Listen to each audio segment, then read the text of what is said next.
Welcome to the Drive Network. I am your host, Big Bucks. We are at Race today. The Drive Network is a podcast that's driven to inspire you through what the good people around your neighborhood drive and do for a living. On the show today, we are with a man who needs no introduction, the fastest man on the SA streets, Mr. Litha Yaya. How are you, sir? I'm good, thanks, and you? Good, good. Thank you ever so much for joining us today. We are doing a quick review on his TTRS, and we'll be having a quick story on his whereabouts and background and what is it that he does for a living. Mr. Litha Yaya, tell me, I think one curious question for me is, why the particular car? Why did you choose this specific car? I like the car, but it was not for racing.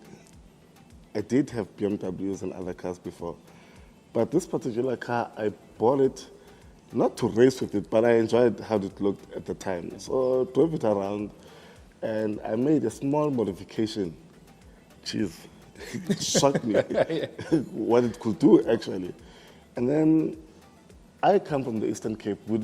Back then, we didn't do a lot of track racing as black guys. Yes, yes. So when I got here, everyone was track racing, and after that small modification of software and downpipe, when I track raced the car, I was beating heavily modified cars. And So I was it like, sparked something. yeah, I was like, okay. And at the time, no one was racing the 5-pods. So I came to the scene, I started racing people, I started beating them. And then there was a friend of mine called Pooms. He had a TTS, modified, stage 3. And then I raced him and he beat me.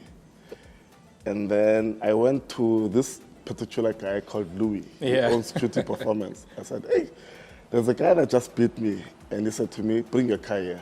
Let me show you what we can do with this car. Yes. If you don't like it, we'll take it off. Great, great. I dropped off my car on Wednesday, and then I picked it up on Friday morning. Jeez, man. When you came back on Friday, it's an absolute beast. I drove from Camden Park to Sandton, went for a car wash, chilled with the guys.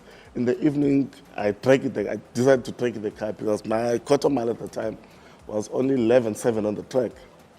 So I tracked the car. On the street, the car just went to 10.9. And I was shocked. And at the time, it was taboo to be running 10. 10, yeah, 10. Especially Yeah. on the street. I was like, what? I tracked the car again, 10.91. I'm like, what? And there was a race on Saturday. I said, I'm these taking guys, them on. they don't know what's coming. So I drove to the Val, and the one person I wanted to beat was Pooms. Yeah. But he didn't bring With his the car. TTS. So I took out my anger to A everyone lot else. of guys. Yeah. And that gave birth to the fastest man on the South African streets. And I think for a normal guy that's really watching and that sees this TTRS on the streets, it's a beautiful car.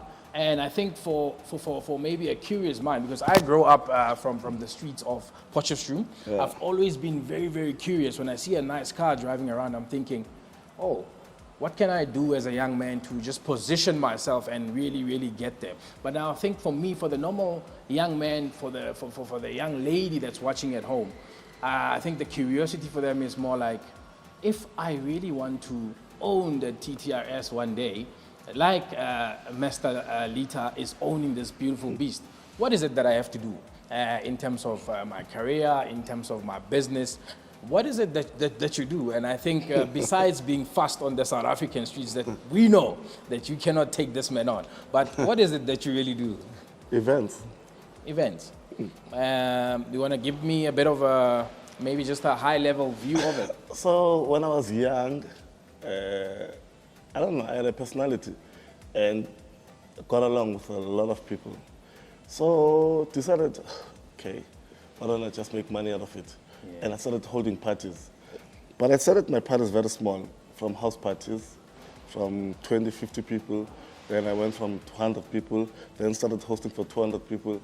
So when I was in Joburg, when I got to Joburg, and actually I tried to do other things, but like, it's not working out. Yeah. I'm like, okay, one thing I was good at was events. So there was a small club in Sandton called the Sands.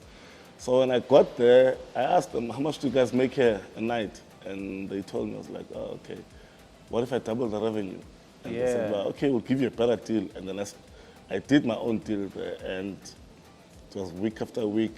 I was packing the place up until I decided, no, I'm making enough money. I want to buy a piece of the club. And I bought in. And I became the owner of the place as well. And then year after year. And then we moved from doing 500 people event to 1,000. And then we checked, okay, if we were to upscale, how can we do it? Exactly. And we did a test event. It went up to 4,000 people. Then we went to Metro FM and asked them, can we rebrand your event? We asked them as well, what's the largest number you've ever had? And they said it was 6,000 people they've ever had. And our first event, we had over 12,000 people. Second one, we had 20,000 people. Third one, we had 20,000 again, people raining. Yeah. So when people come to me and say, well, I want to do the events that you're doing, everyone wants to get there without starting here. There's a journey to it. Yes. So I keep on telling them that if you learn how to do event for 100 people, then learn how to do event, for 200 people. Because you can't do an event for 100 people, and the next thing you want to do an event for 20,000 people, you'll fail badly. Badly, miserably. Yes. So please take, but everyone, because they see everyone on TV, they see everyone on the streets, I want to have that car in 6 months. And I think for what I gauge from your story as well is that you had an offering and you positioned your offering, you saw an opportunity, you went for it, you told the guys, I can grow your revenue, I can double it. And for me, what I normally tell the guy at home is, it doesn't really matter where you come from. You mentioned that you're from the streets of Eastern Cape. You came to Joburg. There's someone just in Joburg with all the resources, sitting with no offering, approaching no one with their skills. And for me, I command that. And it's really inspirational. And I know what you do.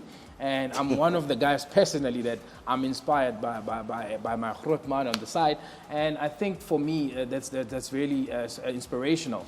But then I've been eyeing the cap there. It's got a QT. Is there a story behind it? Yeah, those are the guys who actually, whatever number I wanted my car to run, they will deliver. Because I said I wanted to be the first one on the street to run 10s. They did that.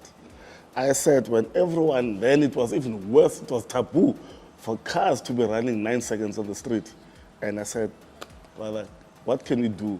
He says, but don't worry. You see, what I like about QT is they buy their own cars and develop their own cars. Whatever needs to break, it has to break in their cars first. Then they give you the solution. So that's what I like about QT. And most people don't do that. I mean, you go to the guy's Strada. He's got his own M3. He builds his exhaust for his car. Then he sells it to clients.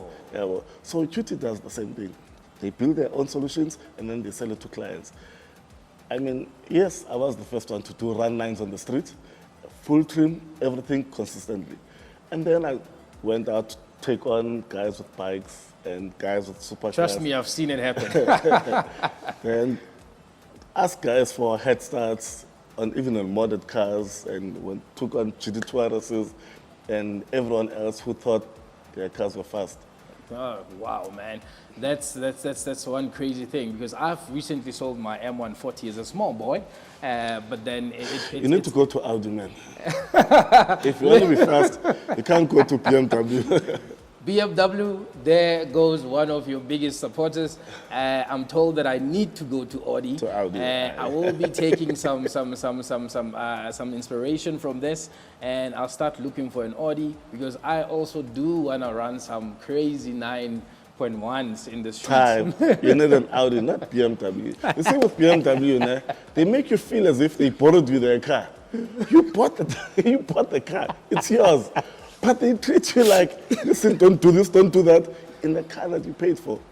Audi guys, come on, man. So we can't do anything on an Audi? No, you can't, but they allow you, but not officially allow you, but they want you to have fun with your car. I want to have fun with my car, and I know you're watching, you want to have fun with your car. But yeah, I think from my side, it's also a story that I want to take back to the youth that's probably watching. And any message that you might have for the guys at home that are watching to say, maybe for me, from my side, it would be that prosper where you planted. It doesn't really matter where you come from. And if there's anything that you need to doubt, is your doubts. Doubt your doubts. I don't know if you've got anything. Yeah, let's not chase things all at once. Grow gradually. I mean, the reason of school going from grade 1 to grade 12 né, is to progress. Don't want to do grade 1, next thing you want to do grade 12. Life is basically like that. In anything that you want to do, just steady progression. And then if you do that, it will last. If you learn from grade 1 to grade 12, by the time you're old, you will remember everything that you have done. But if you want to go from grade 1 and you want to start at grade 12, tomorrow you're going to forget everything. And I think quite key, you also mentioned that there is QT, for instance. You said they buy their own car, Yes, they build it, they build and it. then it's a process. They don't learn from your car. They don't go and take your car and stuff. But actually, we can do this in your car. And then when something wrong happens in your car, Then you're the one. yes. With it. I think, they run a pilot, and I think if we can associate that to life, you need to run your own story. It's one thing for us to tell you today that you can do events, but your events will never necessarily be the same as Mr. Litha's events, but you need to run it in your own DNA, if I can say Yes. that. And I think big ups, you're doing quite some great work to the youth as well. Like I said, I am one of the guys that are closely watching you. I am very inspired, Grootman, and I really, really appreciate what you're doing. For me, it builds me. I'm one to seek motivation from any situation that I see, and you are doing a great job, and continue doing what you're doing. We are happy to have such inspirational African brothers that are pushing beyond the boundaries. Well, thank you and very I'd much. just like to thank you ever so much for Well, making time thanks. for the Drive Network to show the world a bit of you, and we appreciate that. Well, thanks, brother. Thanks. Thank you so much. Your boy, Big Bucks from the Drive Network. See you soon.